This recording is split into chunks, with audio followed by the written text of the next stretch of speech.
জাতিসংঘের আবাসিক প্রতিনিধির সঙ্গে গণ অধিকার পরিষদের বৈঠক। এদিকে পাচার হওয়া টাকা ফেরত আনতে সহযোগিতা করবে ইইউ বলছেন খসরু। জানাবে ষড়যন্ত্রকারীরা গোলযোগ করে বিএনপির উপর চাপাতে চাইছে বলছেন ফখরুল। এবং সর্বশেষ জানাবো নতুন বাংলাদেশ গড়তে আগে সংস্কার পরে নির্বাচন বলছেন মান্না। দর্শক শুনছিলেন সংবাদ শিরোনাম, এখন বিস্তারিত। জাতিসংঘের আবাসিক প্রতিনিধির সঙ্গে গণ অধিকার পরিষদের বৈঠক। বাংলাদেশে নিযুক্ত জাতিসংঘের আবাসিক প্রতিনিধি গয়েন লুইসের সঙ্গে সোমবার সকালে জাতিসংঘের বাংলাদেশের আবাসিক কার্যালয়ে বৈঠক করেছেন গণ অধিকার পরিষদের সভাপতি নুরুল হক নূর ও সাধারণ সম্পাদক মোহাম্মদ রাশেদ খান।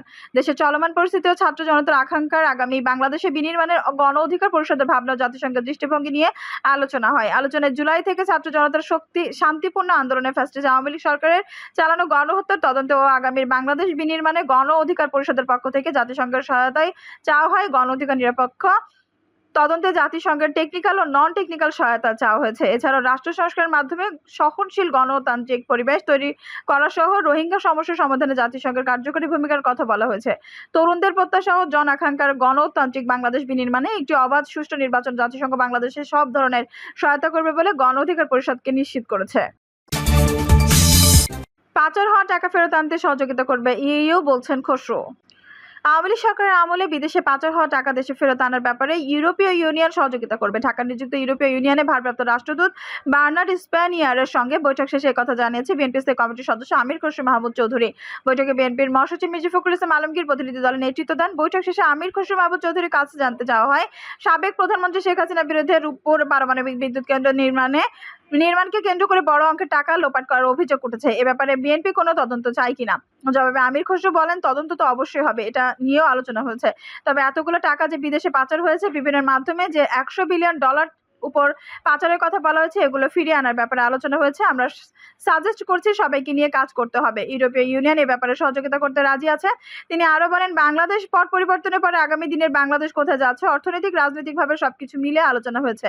ইউরোপীয় ইউনিয়ন কিভাবে কোথায় কোথায় সমর্থন দিতে পারে, বাংলাদেশ যে একটি গর্তের মধ্যে পড়েছে এর থেকে বের করার জন্য কোনো দিকগুলোতে সমর্থন দিলে ভালো হয়, এই নিয়ে আলোচনা হয়েছে। তিনি বলেন, বাংলাদেশের অর্থনীতি নিয়ে আলোচনা হয়েছে। গুড গভর্নেন্স, বাংলাদেশের যেসব প্রতিষ্ঠানগুলো ধ্বংস হয়ে গেছে এগুলোর প্রতিকার কি, সেগুলো আবার কিভাবে সঠিক জায়গায় আনা যায়, সেখানে তাদের কি সহযোগিতা থাকতে পারে, এসব আলোচনা হয়েছে। বিশেষ করে বড় অংশ তাদের দেশে রপ্তানি হয়, এটাকে কিভাবে অব্যাহত রাখতে পারে, বাংলাদেশকে অর্থনৈতিকভাবে উন্নয়নে ইউরোপীয় ইউনিয়নের সঙ্গে যে চুক্তি আছে সেই আর্থিক খাতে কি কি সংস্কার করা যায়, আমরা আবারও যাতে আর্থিকভাবে সঠিক জায়গায় দাঁড়াতে পারি, মূলত সেসব নিয়ে আলোচনা হয়েছে। তিনি বলেন, গণতন্ত্রে ফিরে আসতে তো নির্বাচন ব্যতীত সুযোগ নেই, সেগুলো নিয়ে আলোচনা হয়েছে।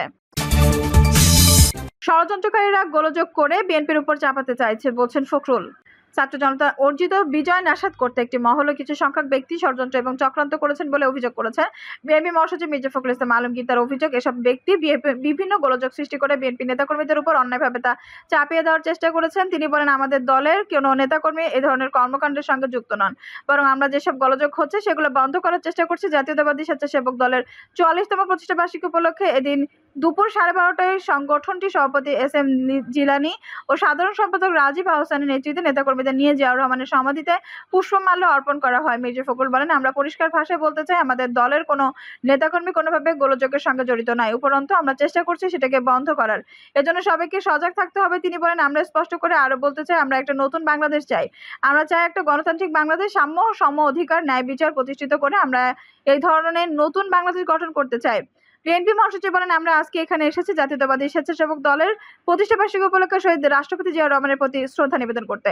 আমরা শপথ নিয়েছি আজকে ছাত্র জনতা আন্দোলনের মধ্য দিয়ে যে বিজয় অর্জিত হয়েছে সেই বিজয়কে আমরা সুসংহত করব। তিনি বলেন, দেশনেত্রী খালেদা জিয়ার মুক্ত হয়েছেন, অন্য যারা এই গণতান্ত্রিক আন্দোলনে বন্দী হয়েছেন তাদেরও অনেক মুক্ত হয়েছেন, কিন্তু এখনো বাকি আছে, আমরা সবার মুক্তির ব্যবস্থা করছি।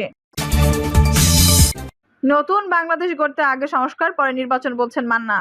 ছাত্র জনতার কাঙ্ক্ষিত নতুন বাংলাদেশ গড়তে আইন, বিচার, শিক্ষা, অর্থনীতি সহ সকল গুরুত্বপূর্ণ সেক্টরে সংস্কার শেষে জাতীয় সংসদ নির্বাচন হওয়া উচিত বলে মন্তব্য করেছেন নাগরিক ঐক্যের সভাপতি মাহমুদুর রহমান মান্না। তিনি বলেন, অন্তর্বর্তী সরকার যারা আছেন তাদের প্রতি আমরা আস্থা রাখতে চাই, আমরা ক্ষমতার কাঙাল হয়ে যাইনি। তিনি মাস বা 6 মাসের মধ্যে নির্বাচনও চায় না, আমরা আগে সংস্কারগুলো দেখতে চাই, আমরা প্রাণ ভরে নিঃশ্বাস নিতে চাই, অনুভব করতে চাই টাকার জোরে কেউ আবার ভোট প্রতিহত করতে পারবে না, টাকার জোরে কেউ গুন্ডা বা পুলিশ কিনতে পারবে না। পুলিশকে সংস্কার করে নতুনভাবে সাজাতে হবে, যখন মনে হবে সত্যি সত্যি মুক্তভাবে মানুষ ভোট দিতে পারবে পারবে তখনই নির্বাচন চাইবে। এর জন্য কতদিন লাগবে আমি জানি না। যোগ্য লোক 1.5-2 বছরের শেষে করতে পারে। যদি বাধা হয় তাহলে 3 বছরও লাগতে পারে। আমাদের কাছে ক্ষমতার লালসা আসে নাই যে 6 মাসের মধ্যে ভোট করে দিতে হবে। নাগরিক ঐক্যের সভাপতি মাহমুদুর রহমান মান্না বলেন, অন্তর্বর্তী সরকারে যারা আছেন তাদের রাষ্ট্র পরিচালনার অভিজ্ঞতা নেই। তারা কেউ রাজনীতিবিদ নন। তাই রাজনৈতিকভাবে এই প্রশাসনিকভাবে কতটা মোকাবেলা করতে পারেন সেটা আমাদের দেখতে হবে। তাই আমাদের সমর্থন নিরঙ্কুশ না হলেও সমর্থনটা চালিয়ে যেতে হবে। চালিয়ে যেতে চাই। যতদিন রাষ্ট্র সংস্কারের সময় লাগে ততদিন আমরা সমর্থন রাখতে চাই। দ্রুত সময়ের মধ্যে নির্বাচন দাবি করা বিএনপি জামায়াত নেতাদের সঙ্গে ইঙ্গিত করে ডাকসুর সাবেক ভিপি বলেন, এই ছাত্ররা যদি লড়াইটা না করতো তাহলে এত অল্প সময়ের মধ্যে শেখ হাসিনা সরকার যেত না। আর যদি না যেত তাহলে আরো 4 বছর আওয়ামী লীগ সরকার ক্ষমতায় থাকতো। সেই 4 বছর আপনাদের অপেক্ষা করতে হতো। আর পুলিশের ডান্ডা, আর্মির থ্রেট এবং সমস্ত অন্যায় অনাচারের মুখে থাকতে হতো।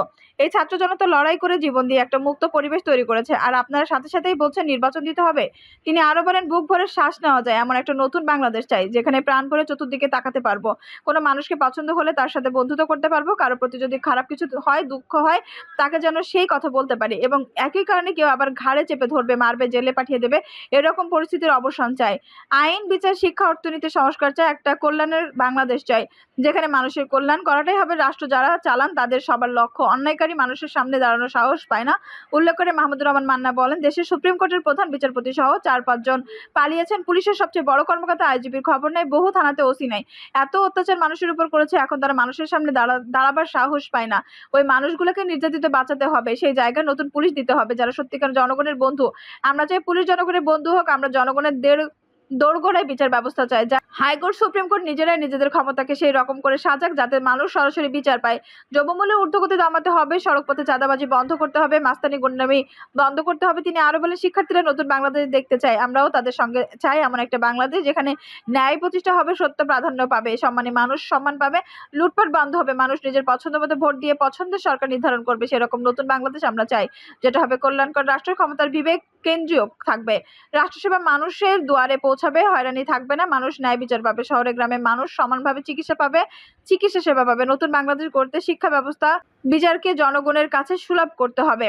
নতুন বাংলাদেশ গড়তে শিক্ষা, স্বাস্থ্য, বিচারকে জনগণের কাছে সুলভ করতে হবে। বিপ্লবী ছাত্র জনতার প্রতি কৃতজ্ঞতা জানিয়ে ডাকসুর সাবেক ভিপি বলেন, বীর সাহসী শিক্ষার্থীদের ধন্যবাদ দেই যারা এই আন্দোলনকে চূড়ান্ত পরিণত হয়ে নিয়ে এসেছে।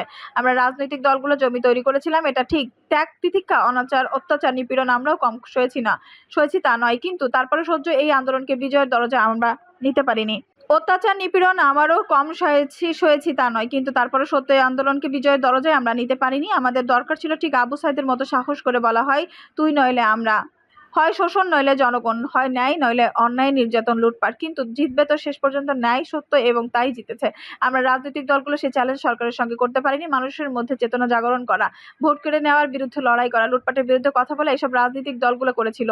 আমি তাদেরকে ধন্যবাদ দিই। তিনি আরো বলেন, দম্ভ টিকে না, অত্যাচারী টিকে না, অহংকার মানুষ সহ্য করে না। মানুষ মানুষকে মানুষের মর্যাদা দেবে। মানুষ মানুষের মতো প্রত্যেকে বাঁচবে। একটা মানুষের যেমন সম্মান আর একটা মানুষের তেমন সম্মান। কিন্তু শেখ হাসিনা সরকার সেই সম্মান নিতে দেয়নি। অথচ এই বাংলাদেশকে স্বাধীন করবার জন্য লাখ লাখ মানুষ জীবন দিয়েছে, মা বোন ইজ্জত দিয়েছে। এত বড় লড়াইয়ের পরও এই দেশে আওয়ামী লীগ ক্ষমতায় বসে তার বাবা শেখ মুজিবুর রহমানের আমল থেকে এই পর্যন্ত যতবার ক্ষমতায় গেছে একই কায়দায় অন্যায় অত্যাচার করেছে। মানুষ দুঃশাসন, অন্যায় অত্যাচার বিরুদ্ধে জেগেছে। মাহমুদুর রহমান বলেন, শেখ হাসিনা সরকার বিগত 15 বছর ধরে লাগাতার নির্যাতন চালিয়েছে। পাখির মতো মানুষকে গুলি করে হত্যা করেছে। আয়নাঘর তৈরি করে মানুষকে মাসের পর মাস আটকে রেখে নির্যাতন করেছে।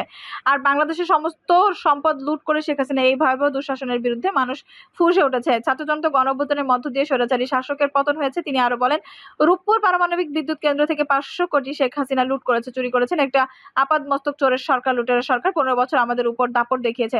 তারা দেশের উন্নয়ন করেছে, আমরা দেশের বিরোধিতা করেছি। আমরা দেশদ্রোহিতা করেছি। আমরা নাকি দেশের ক্ষতি করেছি। মানুষ জবাব দিয়েছে। নাগরিক ঐক্যের সভাপতি বলেন, দেশের স্বাধীনতা একবারে আমরা লাভ করেছিলাম, কিন্তু বিগত 16 বছর আমাদের স্বাধীনতা দেশ ছিনতাই হয়ে গিয়েছিল। সেই ছিনতাই হওয়া দেশকে মুক্ত করে দিয়েছে ছাত্র জনতা। অথচ আমরা আওয়ামী লীগ ব্যবসা বাণিজ্য নিয়ে, জমি দখল নিয়ে ভাবছি। এগুলো বন্ধ করতে হবে। এগুলো চলতে থাকলে যে লাউ সেই কদুর মতোই হবে। এ সময় তিনি নিজ দলের নেতাকর্মীদের দল গোছানোর আহ্বান জানিয়ে বলেন, ভালো মানুষ না থাকলে ঘুরে ফিরে তারাই আসবে। এজন্য দুর্বৃত্ত সরাতে হলে ভালো কিছু নিয়ে আসতে হবে, যাতে মানুষ ভোট দেওয়ার সময় ভালো মানুষকে খুঁজে পায়। শহীদ আবু সাইদ হত্যা মামলা প্রসঙ্গে মাহমুদুর রহমান মান্না বলেন, যারা আবু সাইদ হত্যার সাথে জড়িত তাদের কোনো দায়িত্ব রেখে তদন্ত পরিচালনা করা যাবে না। তাদের দায়িত্ব থেকে অপসারণ করতে হবে। দর্শক, এই ছিল এখনকার সর্বশেষ সংবাদ। নিউজটি ভালো লাগলে অবশ্যই একটা লাইক দিন, কমেন্টে আপনার মূল্যবান মতামত জানান। সবসময় আমাদের পাশে থাকতে সাবস্ক্রাইব করে বেল বাটনটি অন করে রাখুন। ধন্যবাদ।